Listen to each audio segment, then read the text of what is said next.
का घर आंगन, हरियाली से खिलेगा तन मन। छत पर छोटी सी बगिया, जरूरत भी पूरी, शौक भी पूरा। देखिए छत पर बागवानी, शनिवार सुबह 9 बजे।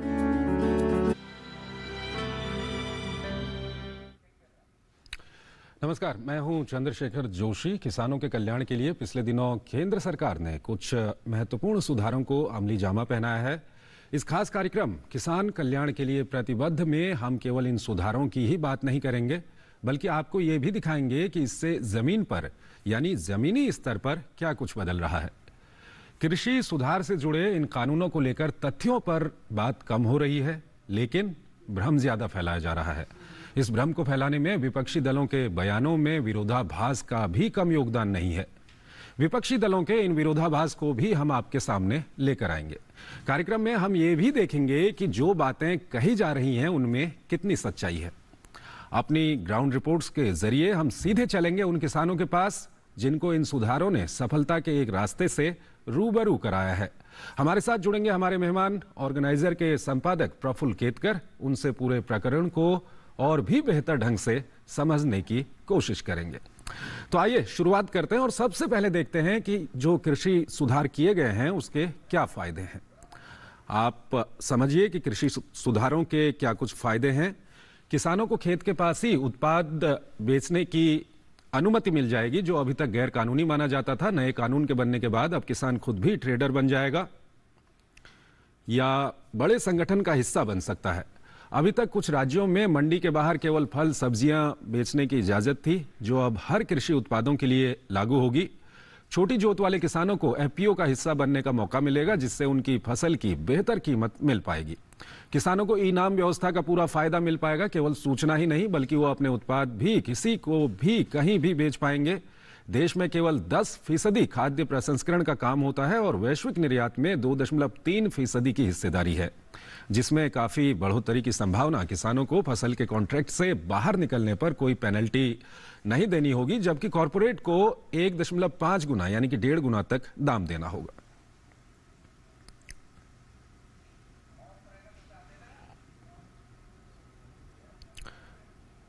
तो ये लगातार हम आपको दिखा रहे हैं कि किसानों को इनाम व्यवस्था का पूरा फायदा मिलेगा और क्या कुछ फायदे मिलेंगे ये हमने आपको दिखाया।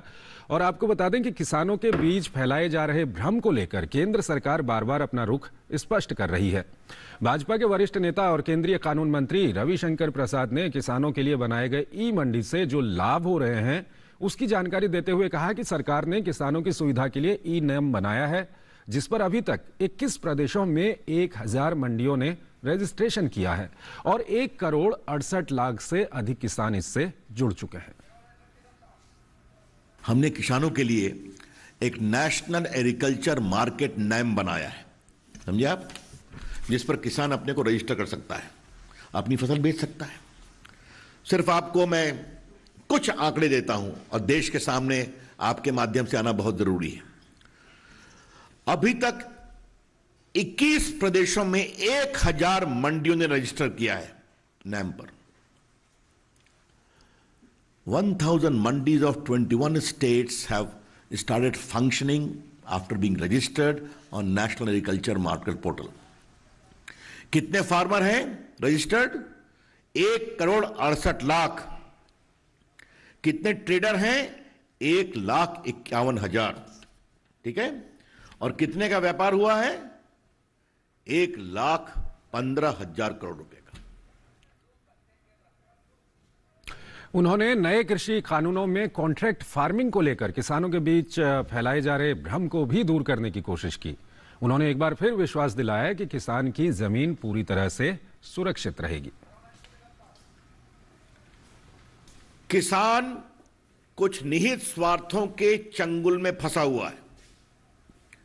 हम चाहते हैं देश के छोटे मंझोले किसानों को अपने उत्पाद के लिए नए नए अवसर मिलने चाहिए। और कुछ मैं क्लैरिफाई कर दूं, क्योंकि मैं देश का कानून मंत्री भी हूं। कॉन्ट्रैक्ट के बारे में अगर कोई सोचते हैं किसान, तो उनकी जमीन न तो बिकेगी, न बंधक होगी, न लीज पर ली जाएगी।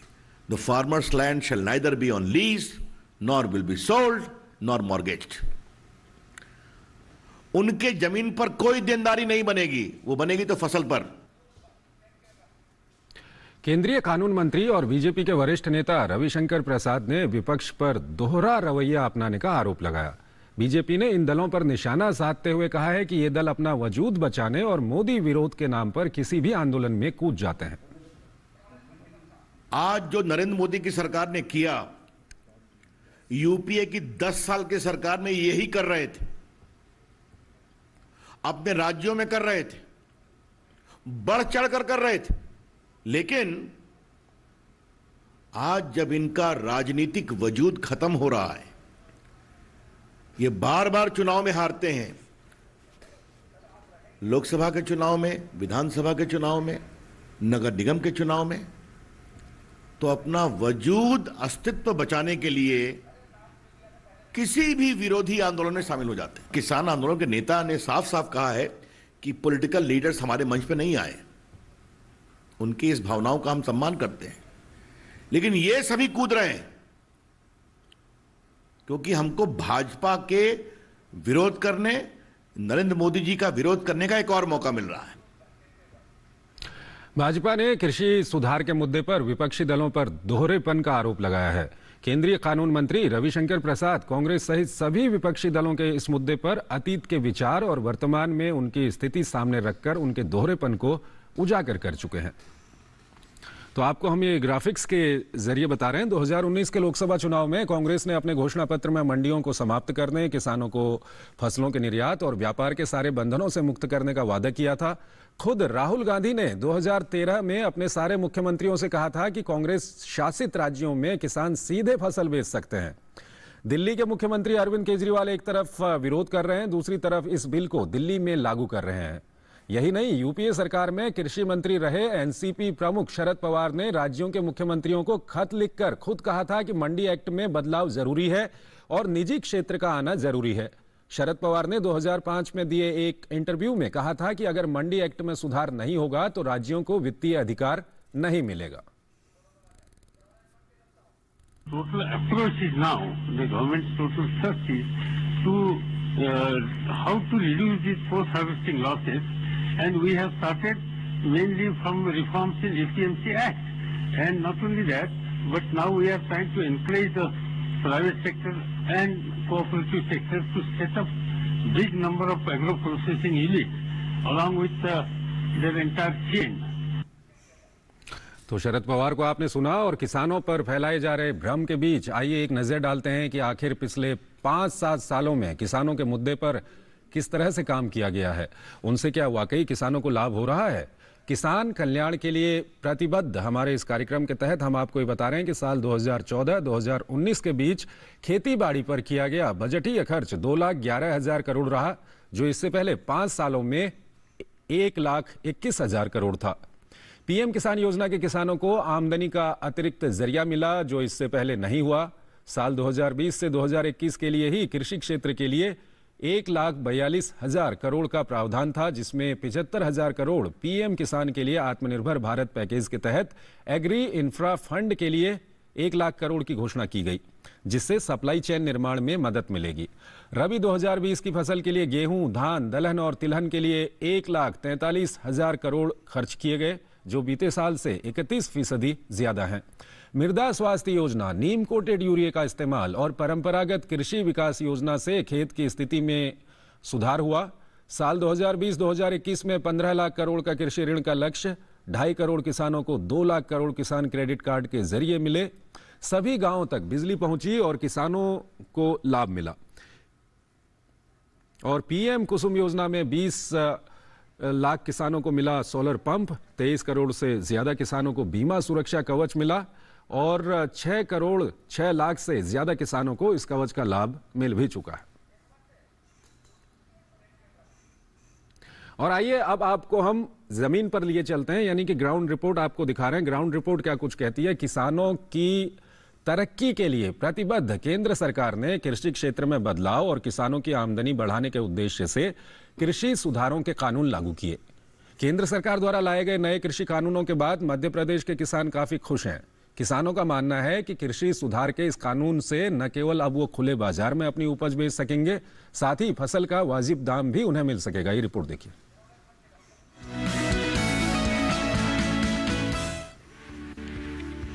नए कृषि सुधार कानून के लागू होने से मध्य प्रदेश के सागर जिले के किसानों के चेहरे पर खुशी नजर आ रही है। सागर जिले के बम्होरी के किसान गोविंद सिंह ठाकुर बताते हैं कि नए कृषि सुधार कानून से उन्हें उपज का उचित मूल्य मिलेगा। वहीं राजेश का कहना है कि कृषि सुधार कानून से किसान अब जहां वाजिब दाम ले सकेंगे, वहीं उपज बेचने के लिए भी स्वतंत्र रहेंगे। इसी तरह नीलेश शर्मा भी नए कृषि सुधार कानूनों की तारीफ करते हुए कहते हैं कि किसानों को शोषण से मुक्ति मिली है। पहले जहां व्यापारी मंडी में ही फसल खरीदने के मनमाने दाम देते थे, वहीं इस कानून से किसानों को फसल के वाजिब दाम मिलने लगे हैं। मोदी जी ने जो प्रावधान निकाला है तो इससे ये फायदा है कि हम अपना माल जहां हमारा मन करेगा वहां बेच सकते हैं। जैसे यहाँ पे मंडी पे अभी जैसे बहुत ज़्यादा आवक आ जाती है तो अपने मन का रेट फिक्स करने लगते हैं यहाँ के जो व्यापारी रहते हैं। तो इससे ये होगा जहाँ में अपनी फसल का उचित दाम मिलेगा, हम वहाँ आसानी से इसको बेच सकते हैं। बिल पास किए हैं, वे बहुत हितकारी हैं।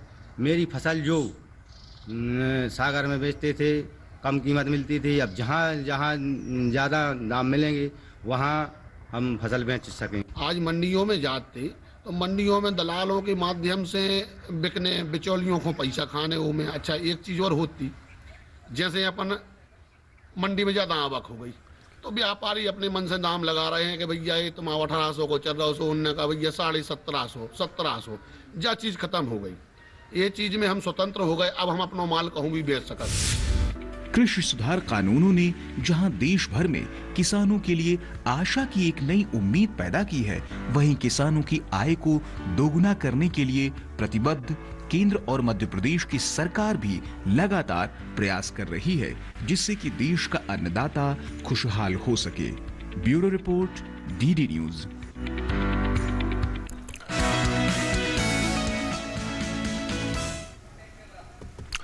एक खास मेहमान हमारे साथ जुड़ रहे हैं, आइए उनसे बातचीत करते हैं। हमारे साथ जुड़ रहे हैं प्रफुल्ल केतकर, संपादक हैं ऑर्गेनाइजर के। प्रफुल्ल जी, स्वागत है आपका हमारे इस कार्यक्रम में। हमने अभी हमने यहाँ पर साफ साफ दिखाया है, हमने शरद पवार का तब का इंटरव्यू हमने दिखाया कि क्या कुछ वो कहते थे। डॉक्टर मनमोहन सिंह को जो उनकी कमेटी ने रिपोर्ट भेजी थी, किस तरह से वो वही बातें बोलते थे जो आज किया जा रहा है, बल्कि उससे भी बढ़ चढ़कर किया जा रहा है। अब हो क्या रहा है, किस तरह की राजनीति हो रही है, क्यों एक पर्टिकुलर इलाके के किसान दिल्ली एनसीआर के आसपास आके बैठे हुए हैं? देखिए, ये क्लियरली अभी दिख रहा है कि देखिए, इनको सारा नेतृत्व देने वाले, चाहे आप दर्शन लाल देख लो या पुराना भारतीय किसान यूनियन का ही आप डॉक्यूमेंट्स देख लो, तो वो दिखाते हैं कि यही सारी डिमांड ये यूनियन कभी कर रही थी। लेकिन आज जो स्टैंड लिया जा रहा है, इसका इंटेलेक्चुअल लीडरशिप किसके पास है? तो वो कम्युनिस्ट संगठनों के पास है, जिन्होंने केरल में कभी एपीएमसी नहीं दी, त्रिपुरा में कभी भी एमएसपी नहीं दी, बंगाल में एमएसपी होते हुए भी उसका कभी भी नंदीग्राम जैसी घटना हमने देखी ही। तो वो एक तरफ है। दूसरी तरफ कांग्रेस और अन्य विरोधी दल है जो हमेशा से इसके पक्षधर रहे, लेकिन आज जब मुद्दा कहीं पे खास करके मैं मानता हूं कि ये पंजाब और कुछ हद तक हरियाणा के बिचौलियों की समस्या है, उसमें कूद पड़े हैं और इसको भ्रम पैदा करने की कोशिश कर रहे हैं दो मुद्दों पर कि एमएसपी चली जाएगी और आपकी जो है वो लैंड चली जाएगी। मुझे लगता है ये इससे बड़ा झूठ कोई नहीं हो सकता। कानून के बीच में जेन्युइन कंसर्न्स हो सकते हैं, उसमें डिस्कशंस हो सकते हैं, इंफॉर्मेशन सही तरीके से दी जा सकती है, लेकिन इस तरह की राजनीति करना और इस तरीके से राजधानी क्षेत्र को घेर लेना, ये मुझे लगता है कि ये एक तरह की अराजकता फैलाने की मानसिकता है, लोकतांत्रिक प्रक्रियाओं पर विश्वास ना रखने की मानसिकता, जिसके बारे में डॉक्टर बाबा साहब आम्बेडकर ने हमें वार्निंग दी थी कि ये अनार्की की मानसिकता जो है, डेमोक्रेटिक मीन्स रहते हुए भी अनडेमोक्रेटिकली इस तरह की राजनीति करना, ये मुझे लगता है सबसे बड़ा खतरा है। तो हमें मुझे लगता है कि दूरदर्शन के माध्यम से हो, अन्य माध्यमों से भी ज्यादा इसके बारे में जानकारी किसानों तक और सामान्य जनों तक भी पहुंचानी चाहिए। प्रफुल्ल केतकर, मुझे 2009-2010 का एक वक्त याद आता है जब यही जो लाल झंडा, हसुआ, हथौड़ा, ये जो सीपीएम, सीपीआई, लेफ्ट से जुड़े हुए लोग हैं, ये जंतर मंतर पर आकर बैठते थे और किसानों की ही बात करते थे। तब इनको न मीडिया दिखाता था, न सरकार का इनकी ओर कोई ध्यान गया हुआ था। आज ऐसा क्या हो गया है कि इन लोगों के पीछे कांग्रेस कहीं खुलकर सामने नहीं आ रही है, लेकिन कांग्रेस पूरी तरह से इनके पीछे खड़ी है, विपक्षी दल पूरा इनके पीछे खड़े हैं, और साथ ही साथ इसमें यह भी पहलू है कि दूसरी ओर अगर प्राइम मिनिस्टर मोदी के नेतृत्व में बीजेपी की बात करें तो वो कई जगहों पे वो जीतते जा रहे हैं। तो क्या आपको लगता है किसान हितों, तब क्या किसान हित नहीं हो रहे थे या आज किसान हित नहीं हो रहे? नहीं, देखिए ऐसा है कि कुछ विषयों को लेकर हमेशा से ये रहेगा कि रिफॉर्म करना तो कब करना, कैसे करना। हमें ये ध्यान में रखना चाहिए कि लगभग पिछले 300-400 वर्षों में, मैं बहुत बड़ी बात कह रहा हूं, 300-400 वर्षों में भारत की कृषि को एक बंधक बना के रखा गया।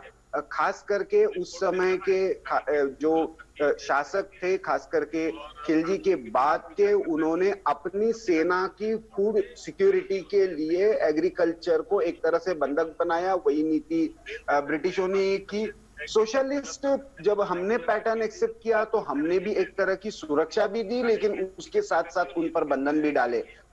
उस समय बहुत सारे किसान आंदोलन थे। शरद जोशी की शेतकरी संगठन थी महाराष्ट्र में, वो कह रही थी कि हमको इससे लिबरेट करना है, हमें भी चॉइस चाहिए, हम भी जहां जहां पे चाहे वहां पे माल बेच सकते हैं। लेकिन मुझे लगता है कि आज जिस तरह का मैंडेट है सरकार के पास, और ये तीनों बिल देखिए, इनका अलग अलग तरीके से तो पिछले 2 दशकों से विचार हो रहा था। एमएस स्वामीनाथन कमेटी की रिपोर्ट आने के बाद इस पर बहुत बार चर्चा भी हुई है।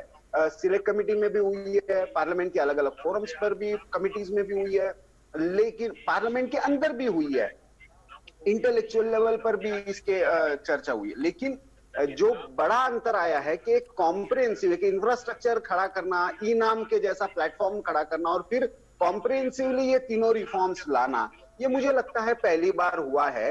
इस वजह से कुछ किसानों को इसके बारे में आशंका रहना स्वाभाविक है, क्योंकि आप जब बंद बिल्कुल अर्थव्यवस्था से एकदम खुली अर्थव्यवस्था में जाते हो तो शुरू में हमें बहुत सारे इंडस्ट्रीज को भी ये डर लगा था जब WTO आया था। लेकिन मुझे लगता है कि इस संबंध में इनको जो लॉन्ग टर्म बेनिफिट्स है और एग्रीकल्चर सेक्टर को जिस तरह से हम लिबरेट करेंगे, रूरल इकोनॉमी की प्रॉस्पेरिटी जिस तरह से हमें देखने को मिलेगी, मुझे लगता है इस बारे में हमें और जानकारी सही तरीके से लोगों में लेकर जाने की आवश्यकता है। ठीक है प्रफुल्ल केतकर, हम कोशिश करते हैं कि सियासत पे हम कम से कम बात करें, क्योंकि लोग हमको समझेंगे भी। अगर किसान कल्याण की हम बात करें और मोदी सरकार की बात करें तो पिछले 6 साल में जो कदम उठाए गए हैं उनको आप किस तरह से एक्सप्लेन करेंगे? देखिए, हम जो फंडामेंटल चेंज है अप्रोच में, वो ये है कि एक तरफ किसी भी वर्ग के लिए, किसानों के लिए नहीं केवल, हम केवल एक उनको स्पून फीडिंग करने के बजाय उनको एम्पावर करें, प्रॉस्पेरिटी का रास्ता उनको अपना ढूंढने दे, उनको हमेशा से क्लचेस के सहारे ना रखे, उनको इतने संसाधन जरूर उपलब्ध कराए अलग अलग माध्यमों से कि वो अपने विकास का रास्ता ढूंढ सके। ऐसी ताकत, तो मुझे लगता है कि ये एम्पावरमेंट का एक अलग अप्रोच मोदी गवर्नमेंट का रहा है, और इसीलिए हम देखते हैं कि चाहे 6,000 रुपए मिलना हो या MSP को स्वामीनाथन कमेटी के रिकमेंडेशंस के आधार पर 1.5 तक लेकर जाना हो, ये सीधे ठीक है प्रफुल्ल जी, आप जो कह रहे हैं हम लगातार ग्राफिक्स के जरिए भी दिखा रहे हैं। एक छोटा सा हमको यहाँ पर कॉमर्शियल ब्रेक लेना है, हम एक छोटा सा ब्रेक लेते हैं, आप बने रहिए अभी DD न्यूज के साथ।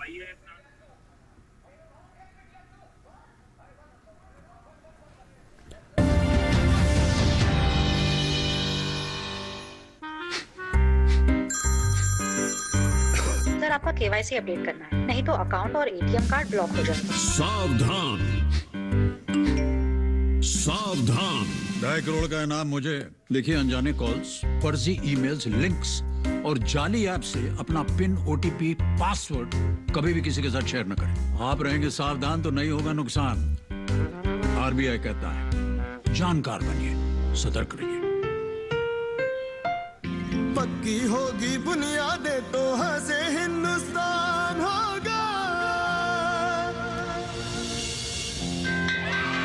पहले करो शुरुआत करो, करो तो पक्की बात करो, पहले करो शुरुआत करो, करो तो पक्की। वंडर सीमेंट, एक परफेक्ट शुरुआत।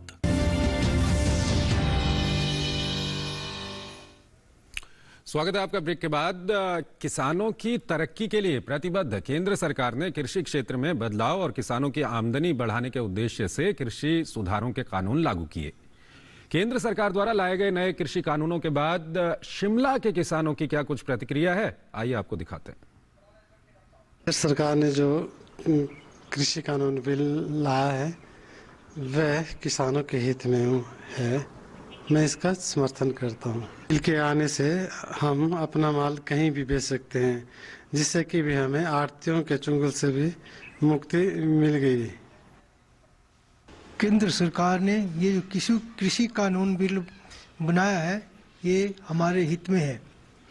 इससे अब हम अपनी फसल कहीं भी बेच सकते हैं, हम आड़तियों के ऊपर निर्भर नहीं रह सकते। जहाँ हमारी इच्छा होगी, जहाँ हम अच्छा दाम मिलेगा वहाँ बेच सकते हैं। ये किसानों के लिए बहुत ही अच्छी उपलब्धि है।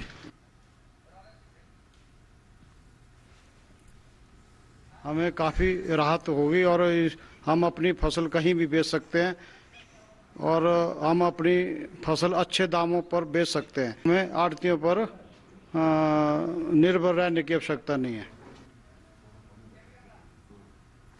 किसानों की आय दोगुना करने के लिए सरकार जहां एक तरफ लगातार प्रयास कर रही है, वहीं इन प्रयासों को आगे बढ़ाने के लिए युवा पीढ़ी भी आगे आ रही है।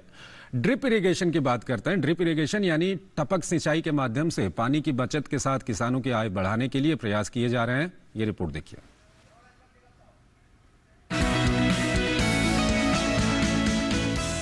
कृषि प्रधान देश भारत के लिए ड्रिप सिंचाई यानी टपक सिंचाई की जागरूकता के लिए एक युवक ने अभियान छेड़ा है। प्रयागराज के रहने वाले शाहरुख रिजवी इंजीनियरिंग के साथ साथ IIM रांची से मैनेजमेंट की डिग्री लेने के बावजूद किसानों के हित में और उनकी आय दोगुनी करने के लिए पूरे प्रदेश में अभियान चलाकर किसानों को ड्रिप सिंचाई के प्रति जागरूक कर रहे हैं। जो भी आप अपना फसल आप बोआ रहे हैं, जो भी आ रहा है उसका एक बराबर साइज होता है, एक बराबर वेट होता है, तो यूनिफॉर्मिटी मेंटेन होती है। शाहरुख का कहना है कि ड्रिप सिंचाई प्रणाली में जहां पानी की भारी बचत आती है, वहीं फसलों की पैदावार भी अधिक होती है।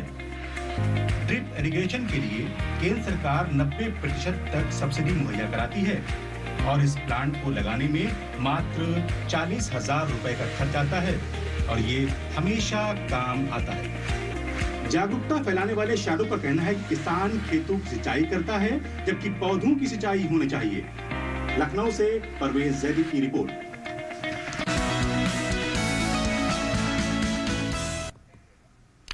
किसानों को सशक्त बनाने के लिए केंद्र सरकार ने कई प्रयास किए हैं, जिसमें किसानों को FPO द्वारा कई लाभ दिए जा रहे हैं। ऐसा ही गुजरात के महसाणा में कपास के किसान बेहतर मूल्य पाकर पूरी स्वतंत्रता के साथ लेन देन को अंजाम दे रहे हैं। ये रिपोर्ट देखिए।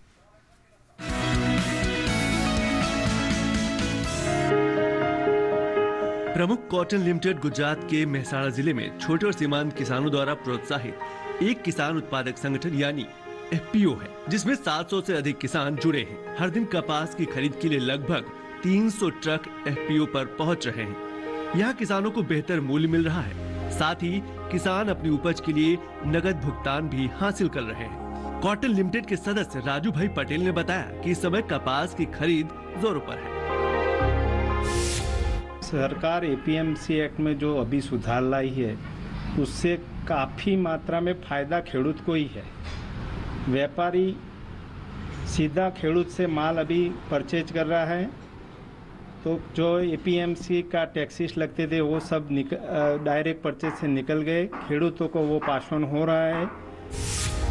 महाराष्ट्र और आंध्र प्रदेश के किसान भी FPO पर पहुंच रहे हैं और पूरी स्वतंत्रता के साथ लेन देन को अंजाम दे रहे हैं। कपास की खरीद करने वाली एजेंसियां किसानों को बेहतर मूल्य मिले, इस पर निगरानी भी रख रही हैं। किसानों ने अब अधिनियमों को पूरी तरह से समझ लिया है और APMC में अपनी उपज को बेचने के लिए आत्मविश्वास के साथ वो लगातार काम कर रहे हैं। Bureau report, TD news.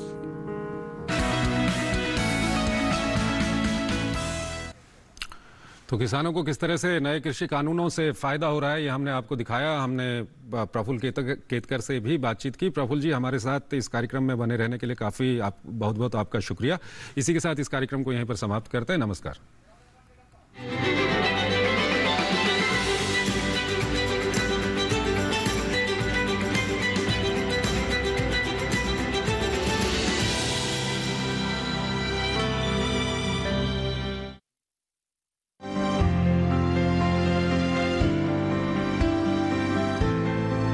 मेहनत, लगन